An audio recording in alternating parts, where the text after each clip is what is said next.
Hey guys, this is Leeza, and today I have one of the smartest, kindest, most talented people I know as a guest on the channel. It Herself. is Leeza Mishra. I've been looking forward to having Leeza on the channel for a while. I'm so glad that you could finally make it. Thank you. I know, my immunity takes a hit for some reason every time we're supposed to meet. But we're here now. We did it. Yes, and I'm a big fan of everything you do, Leeza, so thank you for being here. Are you ready for some insanely personal questions? Let's get personal.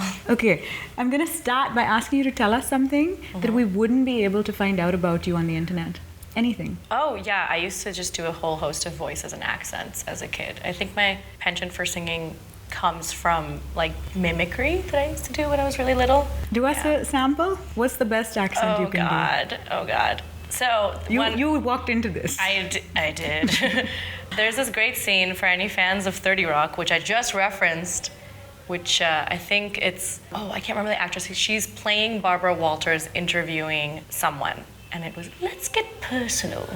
Your father Vernon was a burger server in suburban Santa Barbara when he spurned your mother Verna for a curly-haired surfer named Roberta.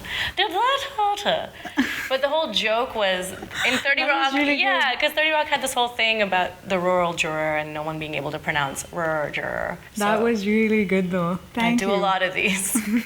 Maybe we'll get you to do some more later off camera. Sure. Okay, tell me about your tattoos. I saw the one on your wrist, but I know you have a couple more. Yeah, I got some fun ones. Oh yeah, that's right. Sexy time. So the most recent one I got was a little homage to where I'm from, which is Chicago. So there's a stencil of the 4 stars of the Chicago flag. I have this little one that I got quite a few years ago for me and my sister. It's like which is actually really funny. A lot of people are like, is it rewind? It's like, no, it's supposed to be that we're moving forward together. But I guess if you look at it this way, it's a rewind button, whatever. I guess time is a circle, right? Yes, time is a circle. Good explanation. And then I have this one. My family history is we were, for many, many generations, astrologers. Really? Yeah, so we used to be astrologers to like royalty in Orissa. Wow. Yeah, so my dad has a sun tattoo for that reason. And I got another interpretation of that, which is me holding the sun, kind of me holding our family history and, harnessing the power of the sun. That is so beautiful. Yeah, this is my favorite and I think a lot of people's favorite for artistic and symbolic reasons. So now you've made me, I have to ask you, what's the most sort of intriguing fact you've heard from your dad or anyone else about what the stars hold for you? Somewhere along the way, that at this exact point in my life, there would be some crazy, life-changing, successful thing, which then happened. I was like, that's weird. Wow, so it was... Yeah, it was like early 20s, you'll have like a breakthrough in your career or life. And I was like, well, all right. Well, that definitely did come true, didn't it? But I'm such a jerk. I'm like, you can read into anything and make it about anything. Like, I can read my horoscope and be like, that's me. I guess, and then the next day, read somebody else's by accident and be like, that's also me. But, Tareefan is a pretty special plot twist. Nailed it. So what's your favorite thing about living in India?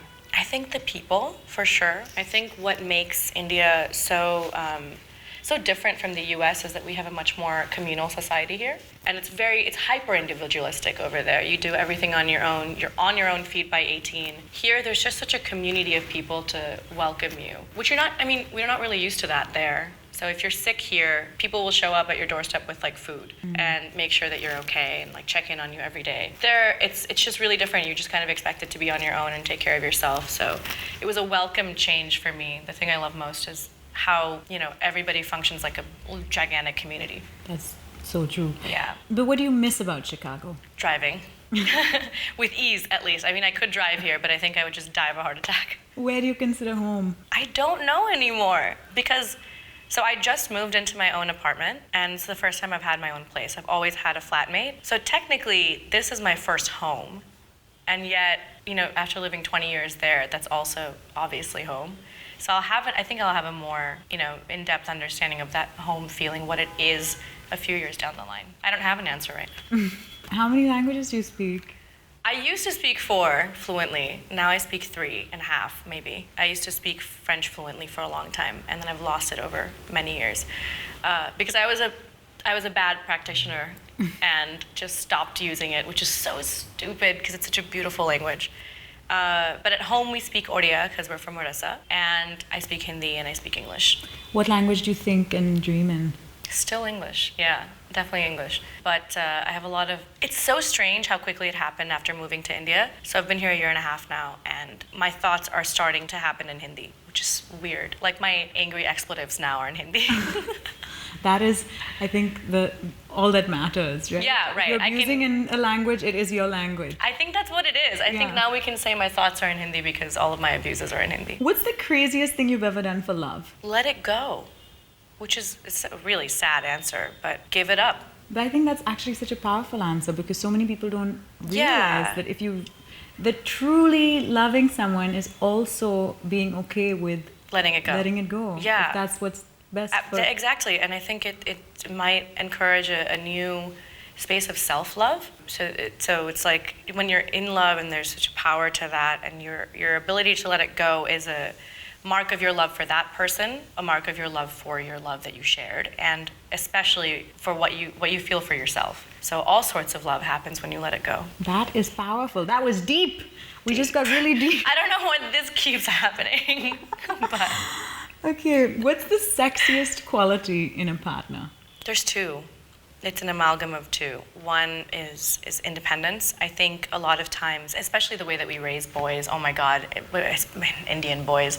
I love you guys, but we've got to start ensuring that we're not spoon-feeding men till like well into their 30s and 40s.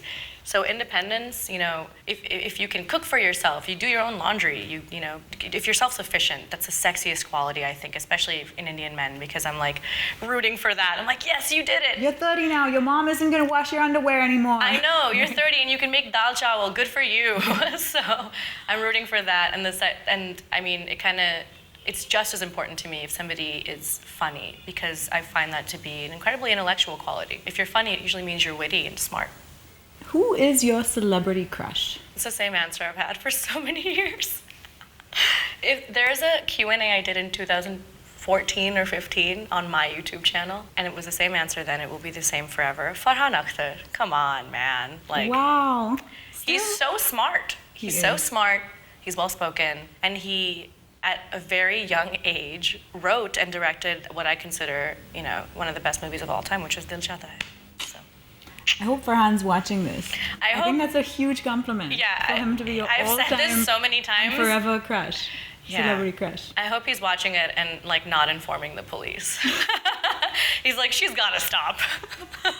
No, I'm sure he's flattered if he's found out. Also, Shubhani's wonderful and I love her so much. And I love their love. Celebrity crushes are just crushes. Right, they're crushes. They're just crushes.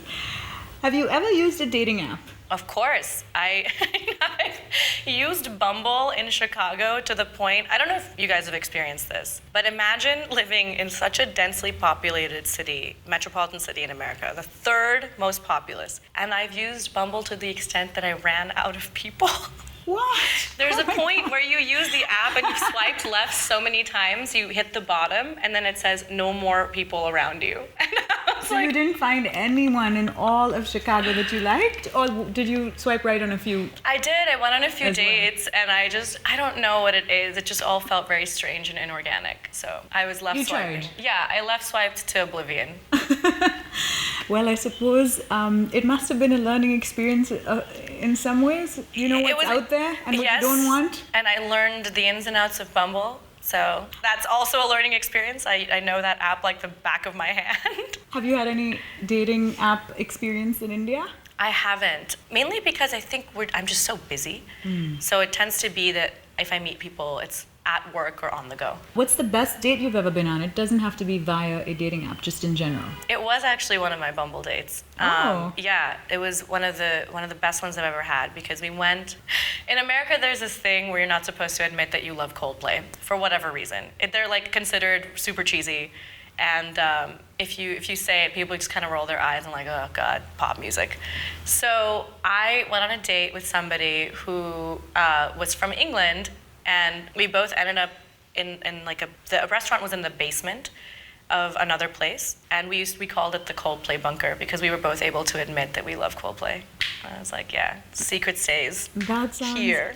That sounds super sweet. Have you ever had your heart broken? Oh God, I've only had my heart broken.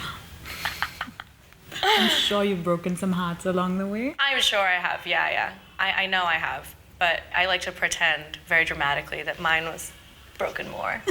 Yeah, I've had some big heartbreaks, I think, but they're huge learnings. I think you learn so much about yourself through those processes. And I think the biggest takeaway, as I get older, is that you have to forgive the situation and you have to forgive yourself.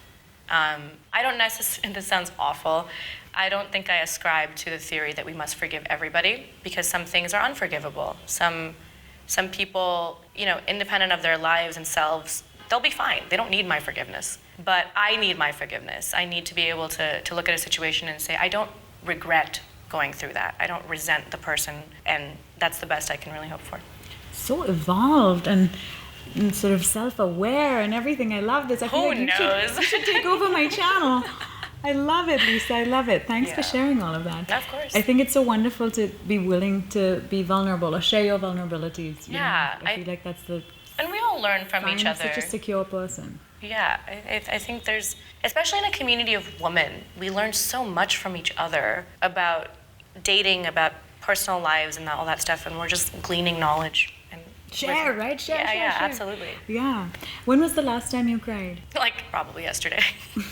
I cry all the time. I think it's really healthy as an emotion. Me too, actually. It's a great purging of emotion. It really is. I don't even have to be particularly sad. It's more just like a release. Exactly. Like sweating or something. I just cry. Right. Sometimes a really long day makes you cry. Sometimes you're overcome with joy that makes you cry. I think beautiful moments can be celebrated with a nice cry as well. I was watching the Taylor Swift documentary the other day and cried multiple times. And it's not a sad documentary. It's just real. Yeah, absolutely. I think anything that touches you will make you cry.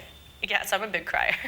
How would you describe your relationship to your parents? I have to be a better communicator. My parents are my foundation. I think I'm very lucky to have the relationship that I do with them. They raised two incredibly worldly kids. They gave us exposure to everything from a very young age. So the least I can do is call more often, and I know that. So I have to get better at that. That's on me. So my relationship with my parents is one of extreme admiration and gratefulness, but one in which I could do better, for sure. And are you guys able to be 100% open and honest with each other, or do you have sort of boundaries? Yeah. I think we have the healthy boundaries, like most kids do with their parents regarding usually their personal lives. But I do like to pepper in an update or two. I just don't like to get them too excited. If I'm like, oh, I met somebody, then like, no, don't inspire false hope. What are you most excited about at work right now? Oh, my next song. Can you tell us anything about it? Yeah, my next song, the video is being shot very soon, in a couple weeks actually. I haven't had a single come out since August, so our team is incredibly excited to dive into that space again. And I can't reveal too much about it, but it's a song of longing and sort of this there's a lot of emotion and pain behind the message. It's basically saying, you can't have somebody, and like, why? I want no one else but you, but I can't have you. Is it a song based on personal experience? Of course. Of course. Of course. Heartbreak, guys. If you could perform with any singer anywhere in the world, who would it be? There's two. If it was the West, I would say Beyoncé, because I was never formally trained, so I always, it's funny, but I like to say that she was my guru, because I would just listen to her songs again and again and learn from listening. And if it was here, oh God, I've said this answer everywhere, and I've met the guy, but one day, Arijit, please, just one song, man, just one song. I'm sure it's gonna happen. Fingers crossed. Can you sing us your favorite Beyoncé song or a few lines? Sure. I know you probably have lots of favorites, but yeah, I know this is like everybody's Beyoncé. excuse. Yeah, we're all recovering from a cold, but I genuinely am. But we'll give it a shot. Yeah, my favorite Beyoncé song is called Love on Top, which is a fantastic song from her album 4, I'm pretty sure that's what it's from. All right. Honey, honey, I can see the stars all the way from here. Can't you see the glow on the window pane? I can feel the sun whenever you're near. Every time you touch me, I just melt away. Everybody asks me why I'm smiling out from ear to ear. But I know, if I keep singing, I'll just keep losing my voice. Whoa, real goosebumps. Cool. That was so beautiful. Thank you. I love that song. Oh my God, Beyoncé is like the soundtrack of my most formative years. I know, and still is. It just absolutely. keeps. We keep growing with her. I feel I like. know. Oh my gosh, she Yeah. is just a force to reckon with, I isn't know. she? Okay, but what's your favorite song from your own repertoire?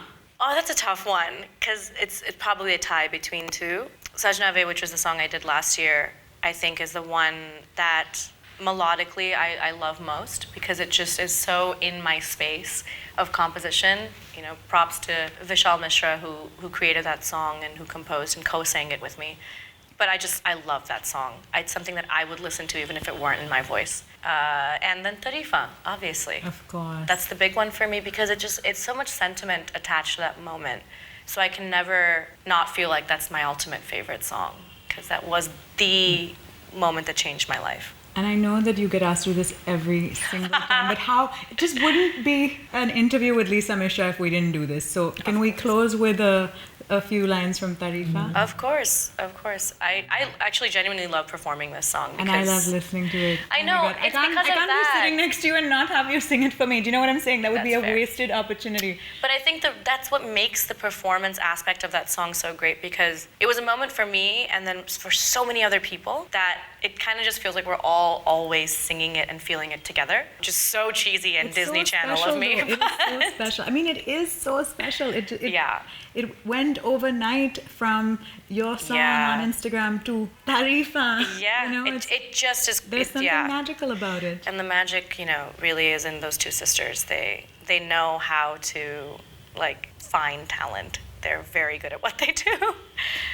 But yeah, here's a little bit of my favorite song, Tareefan.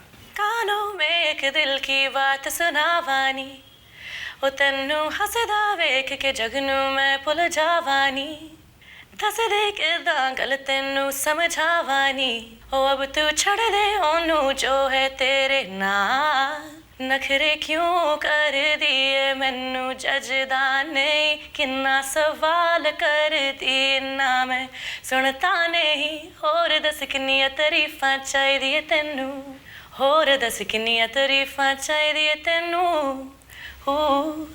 That was so beautiful. Thank you so much, Leeza. Thank you, Leeza. Oh my gosh, thanks for being here. Thanks for singing. Absolutely. Thanks for just being This is such a long time coming. complete delight that you are. It was so much fun talking to you. Guys, I hope you liked this video. Please give it a big thumbs up if you did. Don't forget to subscribe to the channel. Follow Leeza on social media. Follow me. Leave us a comment. Share this video. And we will see you next time. Woo. And watch all of her other ones. They're all so good. Thank you. Bye.